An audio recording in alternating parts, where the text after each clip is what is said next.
Hello and welcome to the Potential Psychology Podcast. I'm your host, Ellen Jackson, and it's my mission to share the science of human behaviour in a practical, fun and inspiring way.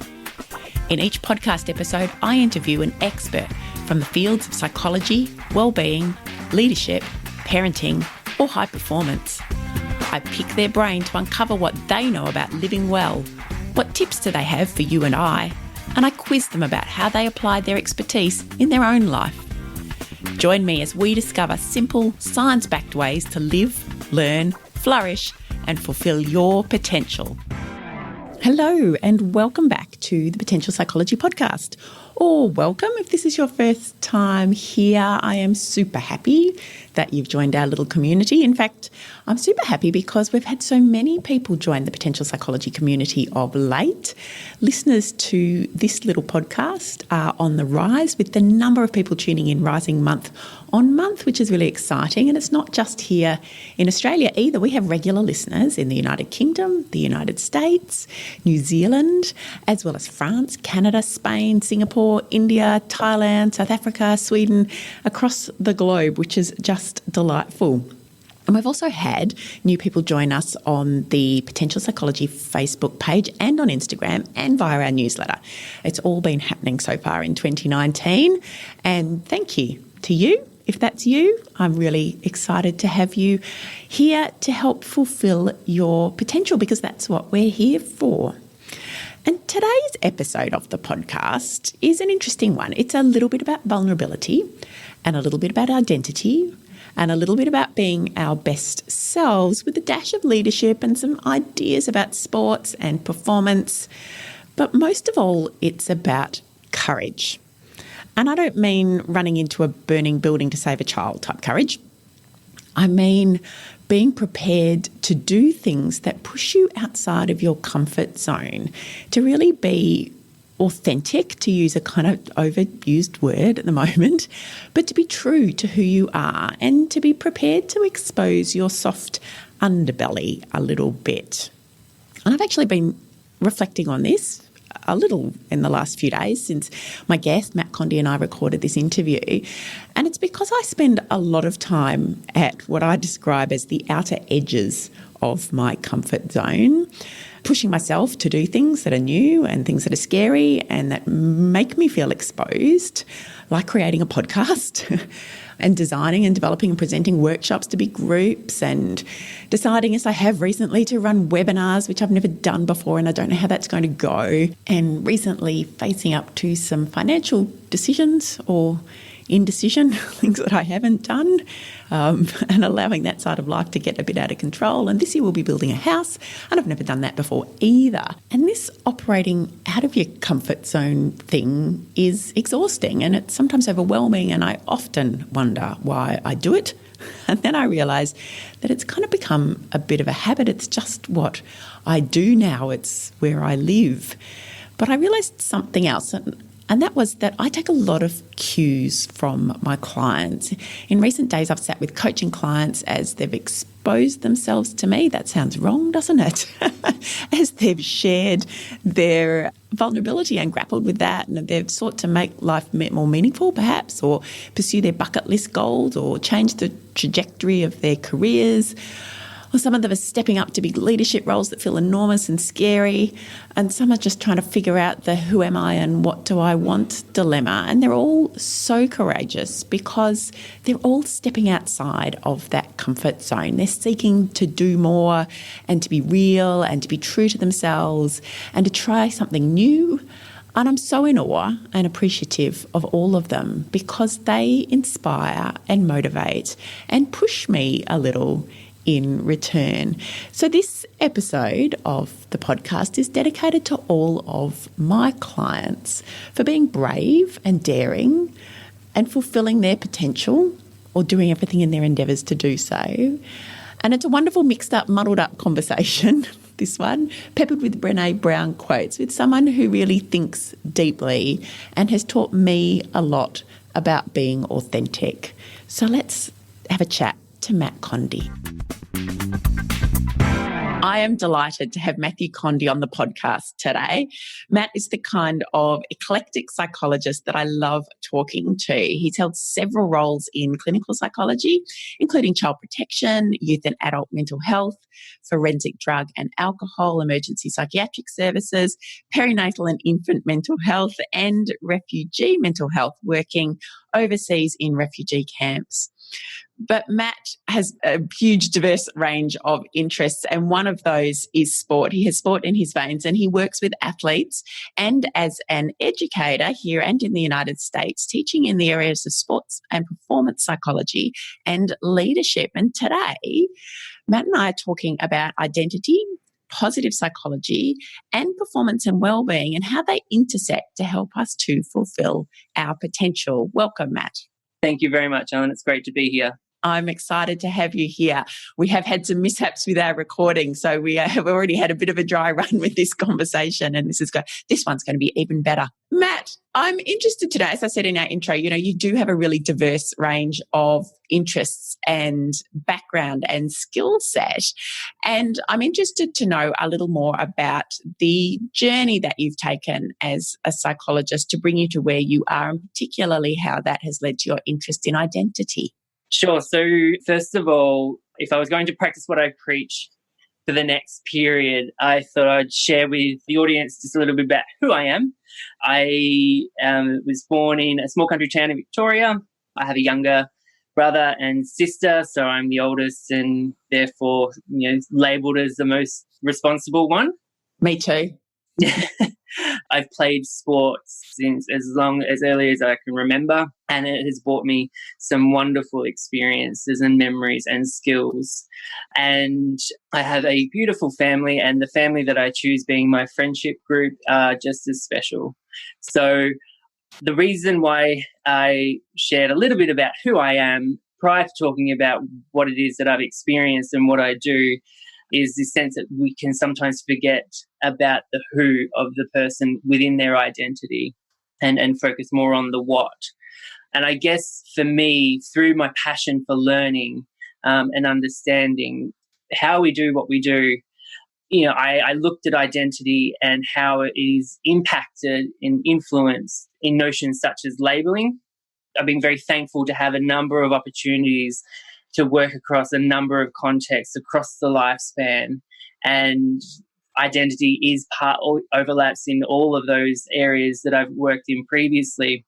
And as I was saying, I was curious to see how identity is impacted it, but also influences notions such as labeling, rapport, relationships, so relationships with ourselves, others, and the world, but also how identity plays out in an individual's coping with adversities and achievements. And so this is where this notion of resilience comes in, which has gained a lot more awareness in the sector and in society today, and looking at how we can best channel resilience to get its maximal use. Okay. And so this notion of identity, which intrigues me, can you give us an example, I suppose, of the sort of identity? And I think, just listening or thinking back to the way you introduced yourself there, I introduced you as a psychologist, which is part of your identity, but you made the point that, yes, you are a psychologist and you've got all of this varied experience and background and skills, but that's just one component of your identity. Is that the kind of thing we're talking about? Yes, very much so. And what I've learned to experience across these different contexts, and this can be tapping into this sense of labeling as well, is that if we over-invest in a particular area of our identity, and we don't pay attention to the other part. So I'm a firm believer and have had this strong philosophy, and I've said this to people who I've been working with as well, is that you can't be effective in your role if you're not being effective for yourself. And your role is an antidote or a pathway to who you are, because you're performing. There's an element of performance in that role. And we're always performing whatever role that we're in. And so, for example, if we overinvest or we become too consumed in an aspect of what we do, or it defines who we are, our worth, our position in the world, and how we are seen in relationships, then that can be quite damaging to the impact of how we cope with adversity from the outside world.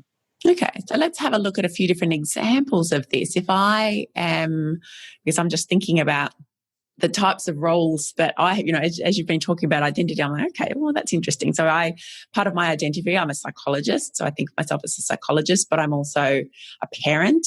And more specifically within that, I'm a mother. And these are all parts of the identity, I suppose, that makes me up. I'm a partner. I'm a member of our community. I am a mother at my children's school. I am, the list goes on and on and on. And these are all, I suppose, almost in a sense, kind of roles that we play. Maybe that's kind of the idea that's forming in my mind, that I have to, and it's not that you're not being authentic in those roles. It's just that you tweak your behavior. I suppose you tweak your language a little bit. I'm certainly not the same. I don't behave in entirely the same way when I am at home with my children as I would if I was meeting a corporate client in a senior role for the first time. They're quite sort of different. Mm-hmm. So we've got a whole lot of different identities that we maintain. And you're saying that sometimes they can be helpful. Maybe sometimes they're not always helpful, but we also need to look at who the whole person is, or perhaps who the person is underneath. Is that right? Yes, very much so. And it is a huge question that can't be answered in a straightforward, programmed way, is because that's just the uniqueness that is human behavior and human personality. It's a big question. Who am I? And one of the things that ties into what you were talking about that I referred to also, or considered on in the past, is the importance of values, of what is important to me that can be consistent across those different roles, and it translates in the language across those different roles. So if you have a particular strong value set around respect, well then that respect will be communicated differently regardless of whether we're in the role of a parent, we're in the role of psychologist, we're in the role of athlete, whatever it might be. So as long as we have those foundations of values, that can be the scaffold to how we present our role in the social world. Okay, so that's more the core kind of, and I do a lot of values. And when you were saying that, actually, it reminded me of one of the exercises that I do with a lot of clients is around, and I think it was Joe Mitchell, who's been a previous podcast guest, that I learnt this from, and this idea of a 6-word story. So we have this little phrase or personal kind of story statement about who we are or what our purpose is. And mine is to help others live, learn and flourish. And I'm able to apply that, or I think I aspire to apply that, whether I do or not, I don't know. It's for others to say, across all the different domains. So in that same way of those core values. So I help others live, learn and flourish as a parent. I try to help others live, learn and flourish as a podcaster. I try to help others live, learn and flourish as a consultant, or as a when I'm delivering workshops, or even just as a friend, I suppose, or in a partner. It's part of, that's core to me as part of my identity, but it translates across all the different domains.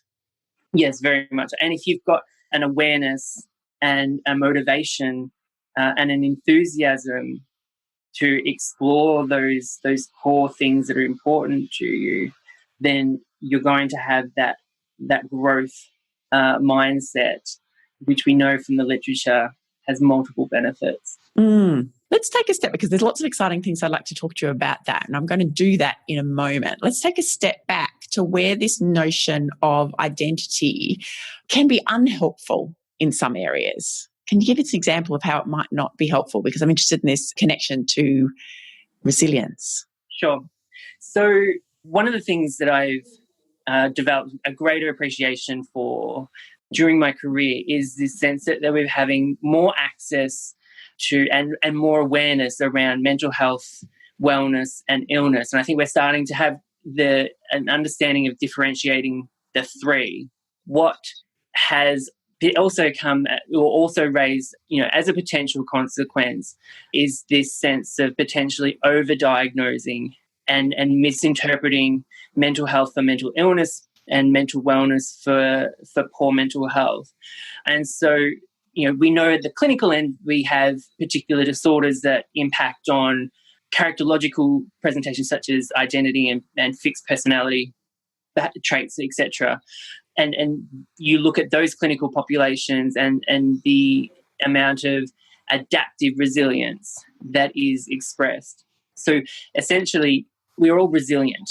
If we're not resilient, if we're not able to cope, the consequence is that we die, and that we've got adaptive resilience and maladaptive resilience. And so, and this comes back down to the self-fulfilling that having an particular part of identity has, is that if we're over-pathologizing, that can self-fulfill or self-sabotage or even reinforce that self-deprecation to even fix that identity even more. I'm unwell. I'm not going to get better. These labels that we ascribe to, and that becomes all-consuming to who they are based on the environment in which they're in. So an example that I was thinking about was this sense of bullying, as an example.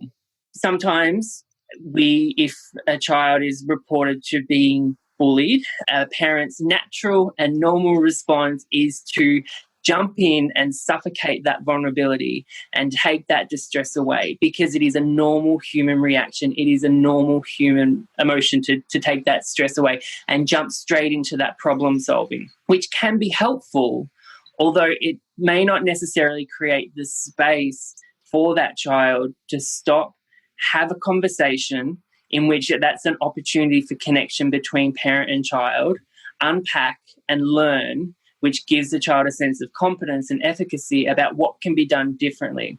Now, I'm not saying vilification is okay on any level, but if we jump straight into that labeling and we don't take the time to explore and give the person or the individual an opportunity to learn, then that label can be self-fulfilling later on down the track. Does that make sense? Yeah, so even the identification of a behaviour as bullying, perhaps, this is what you're saying, that if a child is suddenly told you're being bullied, and therefore part of their identity might be I am the bullied child, or I am someone who is bullied by others, Yes. And that we kind of go down that path. And I think this is where, and I find language fascinating, but I think that's where using that language, does it automatically kind of shut down some of those opportunities for exploration, for discussion, for alternatives by virtue of using that language and then that child taking on some of that identity? Is that what you're saying? Yes, yeah, very much. And it's certainly transferable across all different kinds of contexts, both in non-formal relational contexts, but also the performance-based context, whether it be sport, whether it be organisational and leadership. We jump into that problem-solving space, which can be quite helpful, and at the same time, we can ascribe language when it's not necessarily the most appropriate language to be using at that time, and perhaps a different approach might be taken. And this is where we're hearing terms such as well-being, self-care, resilience. Attaching the word resilient to something doesn't make you resilient.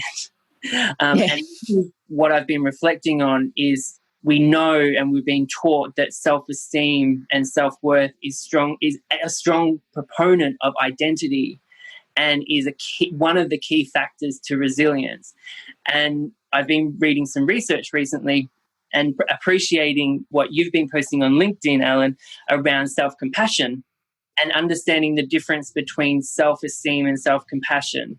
Now, socially, two examples that we've been socially conditioned to, one being when we first meet people, we say, hello, how are you? What do you do? As a social nicety. It can be seen as confronting or intruding, as if we're asking, who are you, as opposed to what you do. So it's that social thing. The other aspect that we may have been socially conditioned to is around this sense of being humble and being compassionate to ourselves. So, self-esteem on the one hand is a judgment about who you are as a person and as a value. So in psychology, we talk about people having, high self-esteem, low self-esteem, unhealthy, healthy, good, bad. They're judgments, and they're contingent on rewards from the environment and relationships. My worth is defined by how you feedback and reinforce what I do well or what I don't do well. Whereas self-compassion It's not evaluative, it's not contingent, and it's unconditional, and it's potentially more static across time. And within self-compassion, there's this notion of self-talk, the narrative that we have of ourselves and how we describe and define ourselves. So if we're highly self-critical, then that's going to have an impact on our self-worth, and we know that. And regardless of what context, whether it be attachment, whether it be performance, whether it be organizational education, self-talk and the mindset that we have has an impact on our feelings and our behaviors. But when it comes to self-compassion, where it's still a little bit foreign for us, because it's that sense that we are contingent on other things to define our worth. So it's a different way of thinking, I suppose. It is. The self-compassion piece. It's going to take time to understand that. I've said previously to when working with adolescents is, be the best friend that you are to your best friend, to yourself. And it sounds quite foreign. And there's a couple of myths that need to be dispelled here. Is one, self-compassion is not self-pity or arrogance. Now, if we're to look at self-compassion across the bell curve, like at its clinical pathological end, self-pity might look at, it might be related to a clinical side in terms of potentially related to mood disorders or the like. But on the other end, if it's seen as arrogance, it's seen as more personality-driven. Self-compassion. The narcissistic end. Self-compassion is part of that well-being, part of who we are. And the two ends of those pendulums are unhealthy. But what we also need to consider is that we need self-compassion in terms of that wellness and that holistic well-being for who we are. And it sits in the centre, doesn't it? The kind of healthy self-compassion that we talk about, people needing to. And I love what you said about talking to adolescents about being the best friend, because I often use that as well, especially talking to women, is using the sort of language with yourself that you would with a friend. Or, if a friend presented to you with this challenge that they're facing, maybe they can't manage to get everything done, or they're not getting on top of their tasks, or they're tired. And how would you speak to them? Where you'd say, oh, you poor thing, perhaps you need a good night's sleep. Who can you ask for help? Everybody struggles. You're not alone in this. Whereas inwardly, we tend to tell ourselves things like, get your act together. Why can't you manage to do this? Why are you so tired? Why aren't you staying on top of your tasks? Why, we are so harsh towards ourselves in a way that we would never be. We'd never even contemplate being towards somebody else. And I think that, for me, depicts this notion of self-compassion, that we need to speak to ourselves as we would expect a friend to speak to us, or we indeed would speak to a friend. And that's exactly right. And then when we tie in those values around respect, as an example, if we can tie that into our notion of self-compassion, then that also can be helpful as well. I'm going to refer to Brené Brown and a couple of pieces of your life. Lots of my podcast best refer to Brené.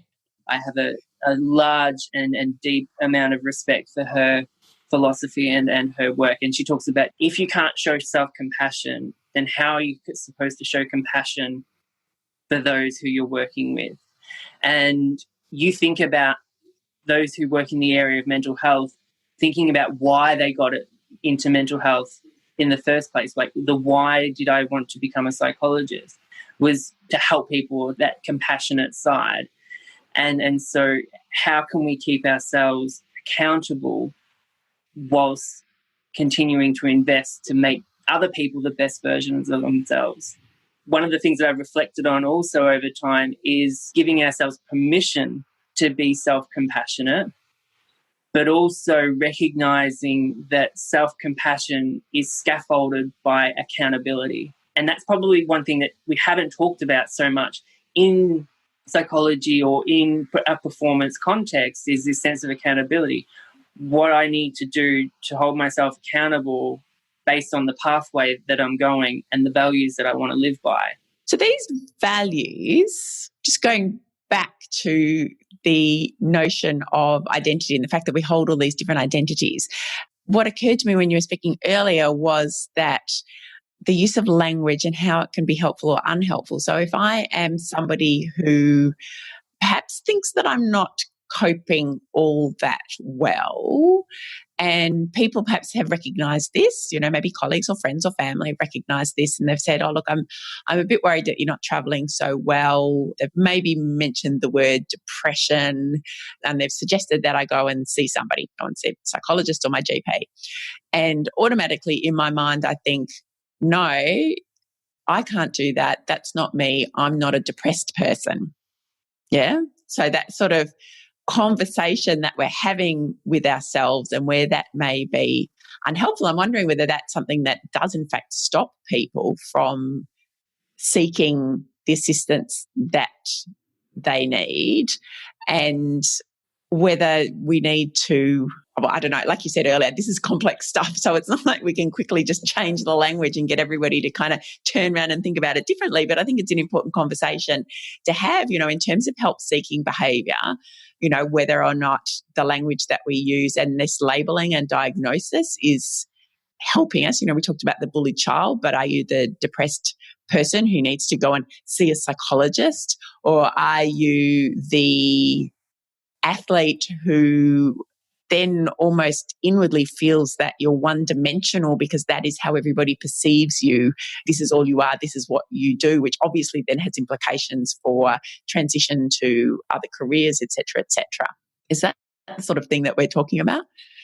Yeah, and the thing that may underpin any of these emotional experiences that you're referring to is this sense of vulnerability. And humans, and Brené talks a lot about vulnerability in her work. Feeling sad is a vulnerable emotion, and we know that emotions can cause discomfort and pain and suffering in its pervasive form. But emotions, on the other hand, can also be positive. And it just so happens that, depending on other elements such as our self-talk, such as our internal capabilities, our previous skills and strengths that we do to mitigate that will depend on how severe that particular presentation or problem is. But some of the things that might impact on the help-seeking behaviour that you're referring to is if someone is, say, depressed or experiencing that low mood for a period of time, that's an incredibly vulnerable emotion to experience. And so what Brené talks about and what we've seen in addiction research and trauma response and trauma coping is that we numb these emotions, and in doing so we numb the vulnerability. So it's almost like our emotional factory goes, I don't want to experience fear, I don't want to experience shame, I don't want to experience guilt, and it just goes click, click, click, and we switch off those emotions through numbing. The challenge with that is that we're not machines. We can't just switch off particular subsets of our emotional factory. So when we shut down somewhere else, when we shut down these emotions, we also shut down joy, shut down happiness, shut down excitement, shut down optimism, shut down hope. And so again, because we're understandably trying to numb these emotions that are painful and discomforting for us, to think, what's the point in going and seeking us to a psychologist? It's hopeless. And then the lack of that might be contributing to the lack of help-seeking behaviour, because we've just shut down and numbed all emotional experiences on the back of that vulnerability. And then from a language and identity point of view, I'm thinking that if we're shutting that down and no longer acknowledging those parts, then we're no longer acknowledging that, whilst I might be a sad person or I'm a person who's struggling right now, and that's the identity we have, I'm no longer acknowledging that I'm a person who is happy at times, or a person who is joyful, or is a person who is excited about the possibilities in some area. We close down those ways of thinking about ourselves that makes us an incomplete person, and obviously, contributes to more suffering rather than helping to kind of move us into a better space. That's exactly right. And with that, I wonder whether the moments of joy and those positive moments that we have amongst that really stressful, struggling, crappy time goes unnoticed and minimized because of this all-consuming other side that we're focusing on. And this sort of might segue nicely into this notion of fun. You can still have fun amongst a really stressful, high intense situation.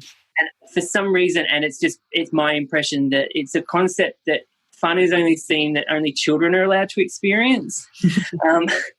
And if you're seen having fun, you may be perceived as not taking it seriously or not caring or not being the best version of yourself in that role. And in fact, in some contexts, it can be seen as disrespectful or invalidating to experience positive emotions in the context of serious, painful or negative experiences. So again, those shoulds and shouldn'ts, isn't it? I shouldn't be enjoying this experience because it's supposed to be serious or difficult, or I shouldn't be having fun now because I'm supposed to be grieving, or all of that conflict that creates inside someone. And you're right, that does connect to who we are. I am a person who is experiencing grief, therefore I should behave in these certain ways. I'm not allowed to have a spark of joy, have a spark of fun. Then I feel guilty about that, and it creates a horrible cycle. Yes. And again, if we don't have that emotional attunement or awareness or language to understand what our processes are, our emotions are going to take us for a ride. And so if we were to put our productivity hats on or motivation or engagement within a professional context, if we shut down these emotions that help us thrive and help us grow and help us learn because we're focusing on the negative, we are shutting down our enthusiasm, our influence, our confidence, our satisfaction, and our authority. And then I would strongly argue that, those elements are related to having fun. And I would argue that you care more if that's the case. And it's an anecdotal observation that I've noted across contexts, whether it be trauma-related work, forensic, whatever it might be, this notion of, say, for example, within a sporting context, the higher you go in terms of your performance level, the less fun you're supposed to have because the focus of your purpose for engaging in that is shifted, potentially. So Amanda Weissack from the George Washington University done some amazing work around this and focused on youth soccer players, coaches and their parents around this notion of fun. Because again, the higher you go, and it's whether it be sport, whether it be organisational, the fun word almost becomes the F word and that it's taboo and it's not supposed to be experienced because it's not saying that you're taking things seriously or things like that. Weissack's research found 81 independent things that make participating in team sports fun for kids. 81 determinants within 11 subdomains. The number one reason for making things participating in long-term fun is getting compliments from the coach. Now, within a self-determination theory and positive psych perspective, that sense of relatedness, we want that connection. We want to hear that sense that we're doing a good job, that we're learning things. The number two factor was playing well during a game. Now, again, if we're to tie into self-determination theory, this is a sense of competence and mastery. Again, something that we're driven to do. And then the third one was the end-of-season parties and get-togethers. Fun. Fun. That it's not just about what we do on a pitch or a court or a field together, but it's what we do off as well in a different context. Winning, this notion of winning came in at number 30. And so this is with children specifically? This is with youth soccer players. Youth soccer, okay. So not necessarily little kids either. These are probably older teens or maybe even early 20s perhaps. Yeah, and what we can appreciate that this time of adolescence is huge around identity. It's about, shaping and forming this sense of self and how we make sense of ourselves in the social world. So I found these findings quite fascinating. And when we have fun, we tend to celebrate. We tend to recognise the accomplishments, particularly in a work structure now, this sense of organisations feeling like they have to withhold recognition and too much of it equals self-entitlement, or too little of it is seen as invalidating. Because we're taught to be humble and contain our success, what I was mentioning earlier. And so when we withhold that recognition and we don't take that time to celebrate and have some fun with it, we don't get to experience those emotions that are tied to that enthusiasm, that motivation, that influence, that confidence. Like, I'm having fun talking to you right now because I feel confident in what I'm saying. Yeah, and so interesting. I was just thinking, because one of the things I often say to managers, particularly in relation to helping and supporting their staff or building good relationships with their staff, so that relatedness element, is that you've got to kind of take your manager hat off. Because I think, and again, that idea that I'm a manager, therefore I need to behave in a certain way, I need to have certain conversations, I need to be serious, or I need to be strict, or things that are pretty old-fashioned, but I think a lot of it is held on to quite tightly in terms of who I think I ought to be in this role. And I always suggest, let's just take that off and talk to this person like you're a human being, which comes back to that relatedness. And I think that's a really good point too, about that, not just the relatedness, but then also that recognition piece that, we know that people thrive when they feel that they are competent and when they're being recognised for their competence or their ability to display, a certain skill or capability. Interesting. And that really is starting to kind of blend with the positive psychology type work, isn't it? Very much so. And the other aspect of the recognition and celebrating accomplishments is what might be connected is this sense of gratitude, and how gratitude can be an antidote to feeling joy and feeling fun and having those experiences of fun. In what way? Explain that further.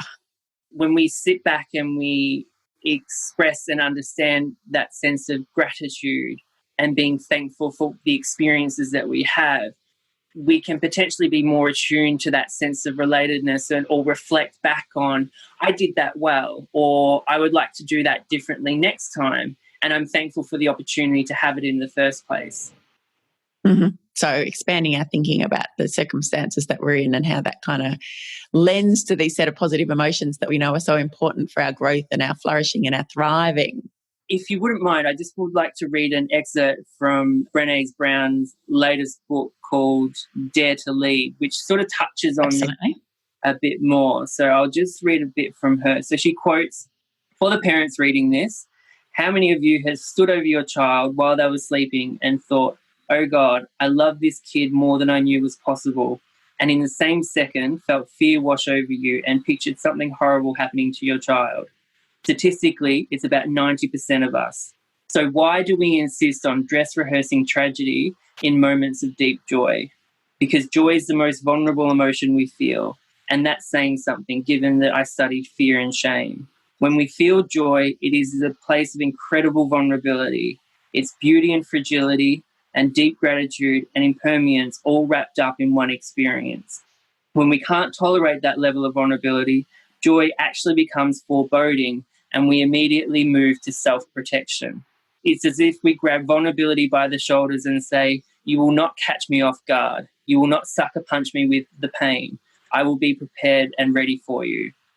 So when something joyful happens, we start planning on being hurt. We start planning to deal with the fear and disappointment.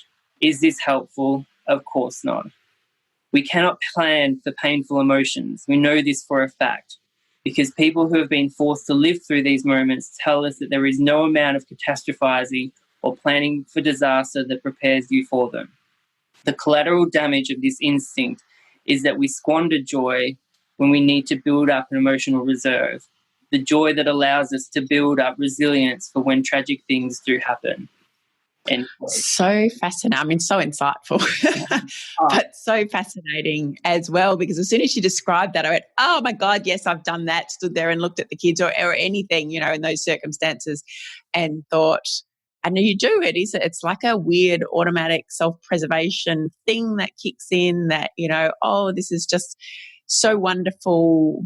But then what would happen if that got taken away? And I guess is what she's saying that we really need to try to be aware, because that's the first thing, but then try not to let our brains go down that path, to actually be able to say, no, I will just accept this joyful moment for what it is because I can't predict what will happen. Is that kind of what she's getting at? Yeah, and additionally to that, the sense of leaning into the discomfort on both sides of the emotion, and that leaning into that vulnerability. And she talks a lot a bit further down in her book around taking the armor off, because the armor has been very protective for us in the context of hurt, pain, suffering, trauma, distress. And so to de-armor and be fully seen wholeheartedly is this sense of understanding and developing respect and awareness and authenticity for those other emotions such as joy and fun, I would argue. Yeah, and just accepting it for what it is without having to go down that mental path. And I think that is such a good point about vulnerability, especially. I mean, I've never felt as vulnerable in my life as I have since becoming a parent, because suddenly you realize that something so important can be taken so quickly away from you. And maybe, I don't know, I mean, that's it would be interesting now. You've got me thinking. I'm going to have to go out now and think about all the other ways in which, because that's the most obvious one, but there's lots of other ways in which we're vulnerable to things that can change in an instant, you know, whether it's our work or our health or our mobility or our family or anything. You know, things change all the time. We can't necessarily predict what's going to happen. And that does make us vulnerable in lots of areas. And if we are always closing down and trying to stop that happening or try to protect ourselves, then we are shutting down part of who we are or part of who the opportunity is for us to be. Very much so, very much so. And that ties in, if we can think back to what we've been talking about, this notion of resilience, because if we're being vulnerable across multiple contexts throughout multiple times of the day, we're needing to cope with that vulnerability. We're needing to respond to that vulnerability.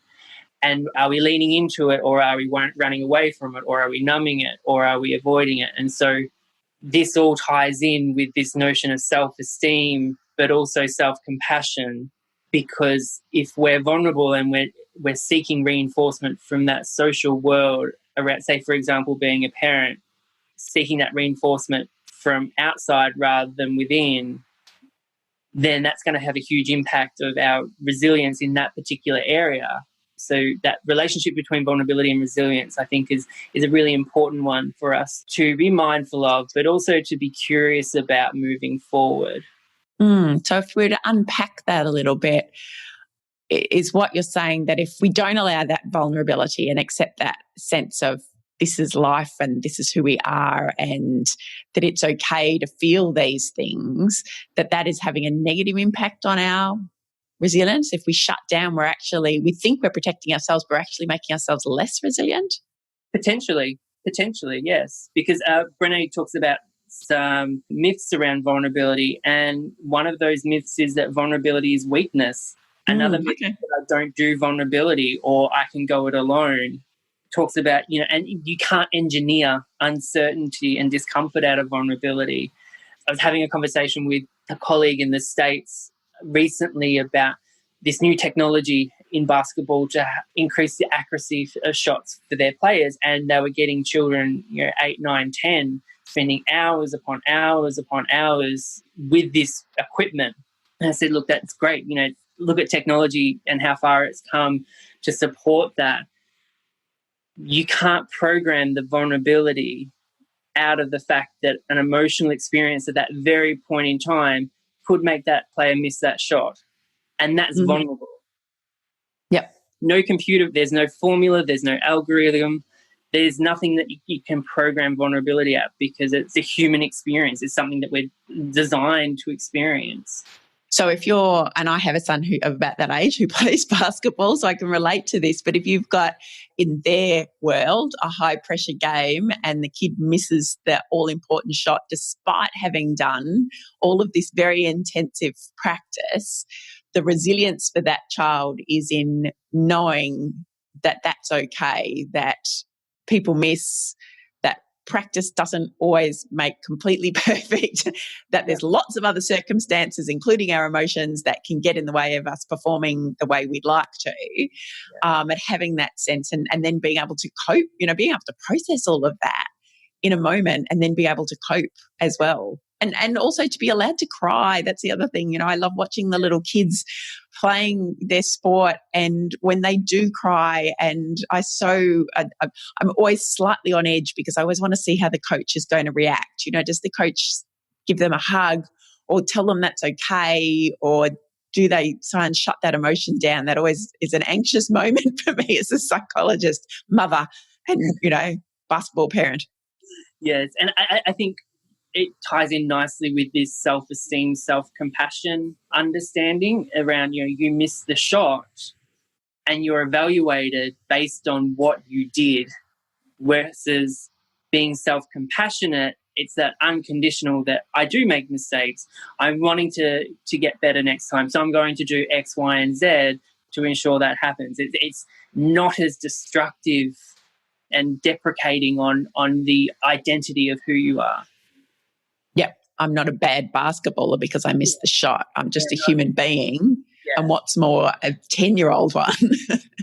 And that, is such a wonderful lesson for all of us, isn't it? This idea that we'll all have expectations of who we are based on our identity and social expectations and the way we were raised and all of those sorts of things, and that we won't always hit the mark or fulfill everything in the way that we want to, because we are human and because life is messy and because that is just what it is.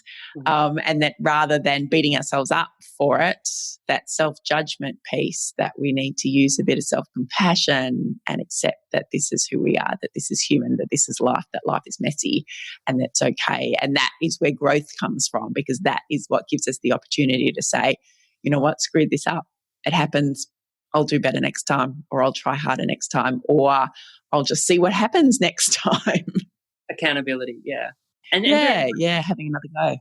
This is one lens or one framework within a very complex topic, and some of the people listening to this will go, yeah, I agree with this, with what's being said. Some people won't agree, and some people will just go, I need some more time to think about how that makes sense with my philosophy and my framework, and all three are okay. And I think, this is all, again, what we probably haven't touched on, which is a whole other conversation, is this sense of cultural identity and how that plays out, both in a social context, like that social cultural identity, but also the organizational cultural identity that can impact on the concepts that we've talked about. So it's a fascinating area. It is a fascinating area, and I really enjoyed this conversation, Matt. I'm interested to know, obviously you've referenced Brené Brown's work. So the passage that you read was from Dare to Lead, is that right? Yes. So Brené's recently released her, I'm going to say fourth, a book called Dare to Lead, Brave Work, Tough Conversation, Whole Heart.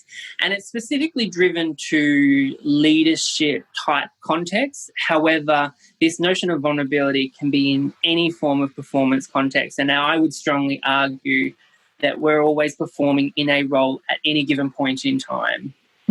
So I think it's certainly transferable to different roles, not just leadership. Yeah, and I always find the notion of leadership interesting in and of itself, isn't it? Because I kind of think that, the number of times I've had a conversation with leaders in, sort of positional leaders in organisations about what their role is and how similar it might be to being a parent at home. So I think, leadership as a concept, we're all leaders in fact, there's a lovely video that I might link to this in the show notes to this episode, and I've forgotten the name of the guy, but he talks about the fact that we are all leaders, that we will all have an opportunity to shape somebody else's direction, their life, in ways that we might not even recognize at the time, because we all have an impact. So the notion of leadership being much broader than just this kind of positional leadership. You're a leader when you coach your kids' basketball team. You're a leader when you help organise a fundraising event at school. You're a leader when you are just somebody who other people listen to, I suppose. I don't know. It's It's very broad. You're a leader when you hold the door open for someone who's on a wheeler. And I think, that's the really privileged gift that we have as humans, is that we can be a leader, and it is so motivating and it's so empowering, and it is so exciting to have that influence, to have the privilege to have that influence in what we do. And I think as psychologists, we are in a very privileged position that we have the skills and abilities to empower others, which is a natural response for us. And it's really exciting that we're learning about these concepts such as self-compassion and allowing ourselves to be compassionate, because I certainly, as a psychologist throughout training, I had these expectations and this mindset around, wanting to get it right for the good of the client, and et cetera, et cetera. And it does take those learning journeys for us to step back and be more authentic in how we want to define our role as a psychologist. I think that's a wonderful thing that I've learned, and maybe only come to relatively recently, is that there isn't a right way to do it. Our profession, and this is probably the same for everyone's profession, maybe, I don't know, I can only speak for what I do, but going into something and thinking that there is one way to do it. And of course, we are dealing with human beings who are complex and unpredictable. And whilst we have some commonalities, we're all absolutely unique individuals. And so we do need to be open to the fact that sometimes we won't know what we're doing, or we'll feel like we won't know what we're doing anyway, or we won't know how to respond in a situation, or we'll be uncomfortable, or we'll be scared, or we'll be, all those things, those emotions you were talking about. Very true. It's a learning journey. Very much so. We're talking self-compassion. So Kristen Neff, have you read Kristen Neff's stuff or seen her TED Talks? Yes. At all on self-compassion? Yes. Yep. So I'll link to that in our show notes too. Kristen was one of the articles that I was reading recently when talking around self-compassion. Yeah, she's done wonderful work. I was fortunate enough to see her speak at the Happiness and Its Causes conference in Sydney last year now. So Kristen Neff, Brené, Dare to Lead, TED Talk on leadership. Are there other resources or things that have really struck you as being really powerful to kind of get some of these concepts across to our listeners if they're interested in learning more? I've got a few coming through my mind, but I would have to get back to you on that one. So. That's okay. Totally okay. That's part of being vulnerable. That's exactly right. We forget things. Great example there. Matt, thank you so much for this whole conversation. And I know, and our listeners hopefully won't realise this because we will put it together so nicely, but Matt and I have had a series of technical problems as part of this interview. So again, this is being vulnerable and sharing. Things don't always turn out the way you want them to. And technology gets in the way, and human error gets in the way, because I think I made a mistake in there as well by not hitting the record button perhaps. So by the time this has all been put together beautifully by our producer Andy, it won't sound as haphazard as perhaps it's felt. So I really appreciate your patience and your tenacity and your willingness to persevere with something that perhaps hasn't been as ideal as we might have liked. But I do appreciate all of that. I appreciate all of your thoughts. It is, I always enjoy having a conversation with you because you are a deep thinker and there's lots and lots of interesting ideas. And I'm sure that has translated to our audience as well. Thank you so much for the opportunity, Alan. I've had a lot of fun, and despite the glitches and the stop-start, it's just given us more time to talk about what I find passionate about. So I could talk underwater about this stuff. So it was meant to be, right? And I think maybe that's a very good example of taking the positive perspective as well, is that it has given us more opportunity. We've taken more time to do it as well. So there's always a positive side to every challenge. And now I'm losing my voice. So thank you once again, and I will talk to you further. Thank you. That was clinical and sports psychologist Matthew Condie, and I hope you enjoyed that thoughtful conversation as much as I did. Special thanks today go to my editor and audio producer Andy for weaving his magic to put this episode together, as technology was not our friend while Matt and I were recording. Jay and I've put links to the books and TED Talks and the other resources that Matt and I discussed in this conversation, in particular Brené Brown's book, Dare to Lead, which we both highly recommend, in the show notes for this episode. And as always, you can find them at potential.com.au/podcast. And if you enjoyed today's episode, please let us know. You can rate and review the podcast on iTunes, as that's the best way to spread the word about all of our guests and the work that we're doing and they're doing to promote wellbeing. And you can also have a chat to me via email if you're interested. I love to hear from listeners. I love to hear from everyone. Email is a delight, new and interesting people to talk to. And I'm at Ellen Jackson, one word, at potential.com.au. And of course, we're on all the socials as well, where I'm equally happy to have a chat. Just search for Potential Psychology. In next week's episode, I have the first of a few conversations specific to well-being within particular professions. And kicking things off, it's veterinarians. My guest is Dr. Nadine Hamilton, who is the author of a new book called Coping with Stress and Burnout as a Veterinarian. And why vets? Well, there's a couple of reasons. I've done some work recently with some of our local vets here in Ballarat on promoting positive mental health. And I was approached to help them via a referral from a wonderful colleague, because unbeknownst to me at the time, vets do it really tough. In fact, in Australia, one veterinarian will complete suicide every 12 weeks. That's roughly 4 times the average of the general adult population in Australia. And I'm going to be talking to Nadine a little about why this is, but more importantly, we'll be talking about what those in the profession, and especially those entering the profession, can do to increase their wellbeing and really hold strong in what is a challenging profession. So that is next week on the Potential Psychology podcast. I'm looking forward to having you along for that conversation. If you know someone who is a vet or is thinking of going into vet science or is a student at the moment, suggest they have a listen in, because we really do want to spread the word far and wide to be able to help people in the vet profession. I will see you next week. Have a great week.